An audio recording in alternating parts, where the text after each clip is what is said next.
Are you feeling scared when you are trying to dive? Do you look absolutely humiliating when you try to dive? No worries, today I'm here to give some pointers on diving to ensure that you can maximize the length of your dive and make those unbelievable saves that professional goalkeepers make. Now, I know some people think that because they are a certain height they won't be able to dive better than other players. Yes, being tall gives an advantage, but what's most important is technique. Technique to correctly execute a dive is above everything else and allows for shorter keepers to compete with taller keepers. Anyways, let's get on to the technique in diving. You first have to do a small shuffle to the side to build momentum. You first take a power step using the full of the direction you want to dive to.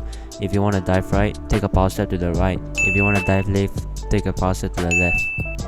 If you take a power step, it adds extra momentum and power when it dives and gives the dive more length and have a higher chance of making those impossible saves. If you dive just from standing, you won't get the distance and strength to dive far and make you look like an absolute buffoon. Once you perform the power step, use that step to bring off your body. If you're scared to do this, don't worry, you can start so by doing low dives with the same technique. I was scared at diving at first, but over time, if you keep trying and trying, you'll be less scared of diving. Remember, when you take a dive, swing your arms out for that extra momentum and either catch the ball or deflect the ball. When you are deflecting the ball, don't deflect it in front but instead deflect it from the attacker, as if you deflect it in front of you, you will meet a potential rebound. So instead, deflect it out for clearance.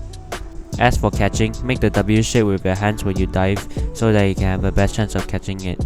Make sure you always land with the ball first, as it can help cushion the fall and prevent any injuries from happening. Remember, you don't always have to dive. The most important thing is to position yourself correctly instead of diving all the time.